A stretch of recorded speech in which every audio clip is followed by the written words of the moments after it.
I'm old school. Back from when you couldn't take a camera into a gallery, you needed permission to take a photo.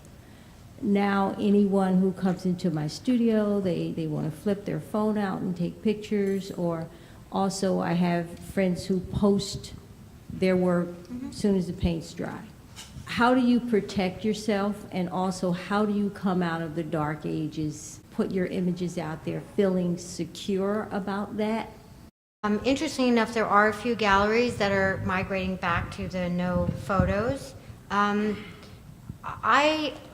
understand the sentiment and the concern, but the reality is you might be limiting yourself. I think it's really important if somebody's doing a studio visit that you understand where they're coming from, what their objectives are. If it's a curator or a dealer, I really think that in general, if they're respectful and they seem to have a good conversation, that's going to be what they're focused on. That's going to help them think about your work. I mean, I look at images at 2 o'clock in the morning thinking about artwork. So limiting that kind of exchange, I think could eventually limit you. So I also think if you're with a gallery or you show at an exhibition like a fair, for instance, the truth is people are going to be taking pictures everywhere. So your object and its creativity, the fact is if you go viral, that's a great thing, you know, and the work itself, you own it. You know, it can't be reproduced theoretically, but there's a balance, and I think some of it is about the people you're engaging in and being cautious and careful about that. And then also just asking if you're working with people that are reproducing things or publishing, just asking for an approval process. Just say, you know, I'd like to preview it before you send it out and approve it formally. And I think it's happening at a speed, and it seems kind of, I'm not in a world of social media. I really don't like social media, but I do see some egregious things happening out there, especially at art fairs where people are taking images. You can always ask a dealer to say pictures are prohibited, but you know, there's a balance with that in terms of, you know, helping your brand, your imagery, your vision get out to the real world. And right now, images are the way they are communicating. I know there was a statement earlier about Instagram being used to address the art market as opposed to just the public market. So how do you differentiate between the two? I know that there's a tagging system, but... Well, I think it's about editing yourself. Every artist, whether you're Picasso or, you know, not every work is a great work, you know? Not everybody really wants to see you eat your cheese toast in the morning.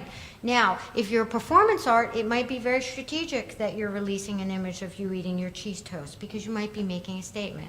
So my point is thinking about how galleries brand artists and kind of the aesthetic they use, editing yourself, but also making it accessible to the general public. But Instagram in particular, I think posting the best of your work and being really judicious with yourself and self-editing rather than just throwing it all out there.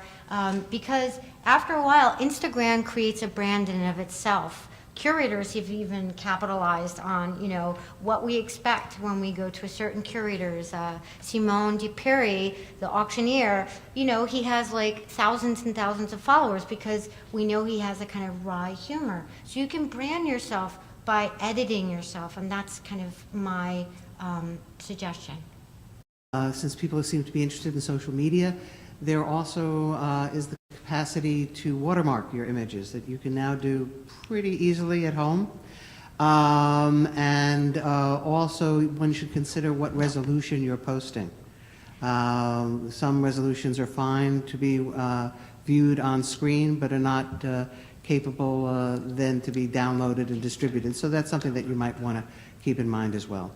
I would say that be very thoughtful about this watermark. If it interrupts the experience, for instance, on Instagram, I'm speaking very specifically, if it interrupts the experience of somebody looking at your work, Unfortunately, people don't even want to go to galleries anymore. I have art students who don't. They're like, "What do you mean we have to go to galleries and auction houses?" So it's a different moment. I mean, to me, that is my whole life, is running around going. It's part of the adventure of finding something interesting. But this is the world. So I would say be very careful of the watermark interfering in the communication of your aesthetic. I've seen it happen often, very heavy-handedly, and I don't think it benefits the artist. But maybe if there's a more kind of way, the very resolution specific way. size, right? Yeah. So the resolution size is Oh, that's a good idea. really a way to Right. control that in a way that doesn't interrupt that visual Right. experience. In the past 8 years, I've done like 4 murals. I assumed that if I was paid to do it, that they owned it. However, that they own it, but you brought up something about mutilation, etc. Now, the third mural that I did, the person who was in charge there was trying to explain to me, or trying to get something in writing that, because it's 2 of them were interior murals, that if they, at any time that the building was sold, et cetera, that the piece of artwork would be protected. Well, I paid it absolutely no attention, see, because I know everything. But what my question now is, I'm in the process of another mural. And in this mural, should I go into it with a contract against the mutilation or destruction of the mural? So I'll take the first part of that question, and then you can take the second part. So the first part of that question is, who owns the rights in your mural? And the answer to that is, you've got to check your paperwork. So works made for hire, where the artist doesn't own copyright in the items, those kinds of arrangements have to be in writing. So you should check your agreements to see whether there's a work made for hire clause in your agreement that says that your work will be owned by someone else, the rights in that will be owned by someone else, or to make sure that your paperwork doesn't have an assignment clause that says that you are assigning your copyrights to the person who's employed you to put the artwork up. That's on the straight copyright side. On the Vara side, there are some other considerations, and if you'd like. Well, I'm no legal expert, so I mean, in my evaluation, I think you should weigh in. But basically, your work, the image of the work, can be protected and should be through your own photo documentation. You have to make a decision that if you want to waive your rights, meaning if the building, or some people I know work as even artists in interiors now, a very popular thing is a lot of street artists are designing interiors of restaurants or people's homes, and it's very unique and interesting. So it's kind of like a commissioned work, quite frankly. And so you have to decide whether you will allow them to repaint it, and whether you're going to sign away that right for them to repaint it at their own discretion or not. And that's what you have to make a conscious decision about. If there is no contract, if there is no agreement, you theoretically have protection, but you have to prove stature, and that's something I didn't really go into. There has been some case precedent where a work that was displayed, I didn't necessarily agree with it, but it was a sculpture that was displayed in an interior courtyard, did not reach the level of stature because it was not viewed by the public. It's very different than what I'm seeing in the art market. And it wasn't protected by Vara clause because it wasn't considered to have rise to a recognized state of stature. Stature is a very vague word. That's why Vara is very complicated. But my point is, simply, if you want to assign the rights for them to do that, you can. If you don't have any paperwork or you don't agree to that, you would then have to try to exert your rights, which could or could not be respected by the owner. So it's just good to consider what your boundaries are. I mean, if it's a work that you want it to exist in perpetuity because it's in a public setting and you have those expectations, maybe you don't want to execute it and assign, waive your rights. So I made a couple of jokes about lawyers and not legal advice. If you do need legal advice, I'm not a lawyer, so I gave the advice. one place to look is actually the Volunteer Lawyers for the Arts. It's a pro bono organization that provides legal advice to artists. They're in every state, so check out Volunteer Lawyers for the Arts, and they can sometimes be able to take on some of these questions and review agreements to help you figure things out. That's a great resource. Suppose when you're kind of reaching the end of your career and you're not a legacy artist and you don't have heirs, who do you approach to kind of preserve your work? The MoMA's not going to be interested necessarily, and what suggestions would you have for something like that? I mean, I know I'm using very branded name artists, but the truth of it is probably 99% of the art world are not these kind of branded artists. Everybody's confronted with that challenge. And quite frankly, I see lots of heirs, whether they're heirs of collections that are private collections or heirs of artists' estates.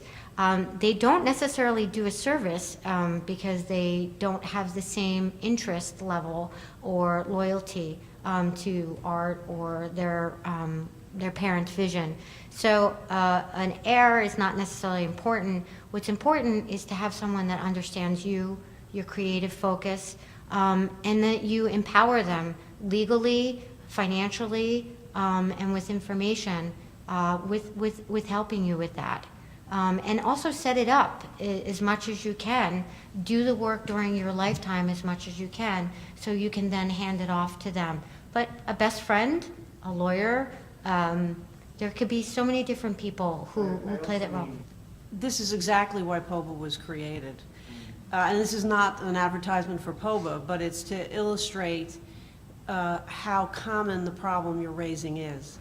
And it does happen, I hate to say this, I don't mean to use a term that sounds a little macabre, but it happens on both sides of the grave. That is, that we've had experiences where, I call it closing the barn door, where an artist, even artists who are well known regionally, who have made a living as artists, but who may not be known nationally, for example, they may not have a big market, they think that writing a will and giving it to somebody is sufficient. And then they close the barn door, somebody inherits it, and that poor sucker has to open the barn door and look at what's left behind. And sometimes it's limited paperwork. We're having to advise on the work of a sculptor who left 1,000 sculptures. This is not a small physical undertaking. What do you do? All right. So what I want to say is there is at least one organization that can help you sort it out. We're not the only ones by any means, but this is specifically why we were doing it. We would approach it by saying, what's the first thing? Whoever the person responsible for what's behind the barn door is, what do you want to do with this? Do you want to sell it? Do you want to donate it? Do you want to sort it to know what's worth keeping and what's worth forgetting about? As Renee has aptly said, not every work of art is a great work of art. Not every scribbling of every artist, even if they're really talented, is necessarily worth keeping, unless history is going to remember their names. All right, so that's the first thing you start asking, and then you start having to ask the even tougher question, which is, you as the person responsible has to look at your resources. What do you have the means to do? Do you have the means to catalog? Do you have the means to inventory? Do you have the means to photograph? Photographing a collection, as Renee has suggested, can be as simple as having a smartphone and taking 300 shots of 300 photos. But if they're really good works, you're going to get a professional photographer in to do that, because those works become themselves the valuable medium by which the work and the legacy is maintained and brought into the future. So you as the person who inherits this or who's responsible for this has to figure this part out. And then you have to think about the ultimate disposition. So you have these physical works. You've digitized them. You've cataloged them. You've appraised them if that's useful to do. Maybe sometimes that's not necessary. Then you have to figure out, is there some place I can put them? Put them among family, put them among friends, donate them to institutions. Institutions are less and less inclined to take physical works now unless they're really well known. Or if they do take them, they want them with a gift, a financial contribution that helps them to maintain and preserve the physical works, because they have to be physically stored someplace in heat-controlled, light-controlled, air, temperature-controlled places. So these are things that you have to think about. Now, one of the things that I try to tell the people that I work with is, on the creative side, I tell people to be creative lightly, which is to create for creation's sake. That's the gift that you give us. If the main thing you're doing is worrying about the commodification of your works, you have a different problem as an artist. And that's where you have to begin thinking about all of this. So first, focus on the creation. After the creation, it's a great help if during your lifetime you can help people understand the collection you've created and get it organized. If you can't, at least give clear instructions about what you want done, and have thought about it before you close the barn door to give whoever you leave them behind at least the minimum financial help and certainly the legal help to make them do what it is you want done with the works you've created. And then give us a call. If I can add to that, and I think that's very, very true, even collectors with namesake artists that are donating, institutions, I would say 5 years ago, I do donation appraisals all the time. 5 years ago, maybe 30% of the offered donations were accepted. I think it's even less now. It's maybe like 15%. Donating a collection is a whole other endeavor. You certainly can, look at institutions like university settings, everything of that sort. But as she was speaking to, who's going to endow that? Museums are strapped, institutions are strapped, and everyone wants to bring in the donor to build the new building, but no one wants to pay for the security guard and the registrar, unfortunately. So I think it's a great possibility, and it's a great alternative to preserve. I also think it's really important to be honest with yourself. Being a creator, just because it's not recognized in the art market or doesn't have market value or whatever, is one thing. But don't think that all of a sudden the Museum of Modern Art, when you've never had an exhibition at the Museum of Modern Art, is all of a sudden gonna... I see lots of people being very, very unrealistic about what their heirs or the person, the custodian of their collection can do with it. And it can be a tremendous burden on people that loved you, and they want to be honest with you and they want to care for it, but they can't accomplish your goals because you weren't realistic. And selling work might not be possible. Even the Donald Judd Foundation, was struggling to sell 33 works, and they had to think very carefully about dumping 33 works, which of course was not dumping. But how did they fund all this vision of Donald Judd's, many buildings and everything of the sort?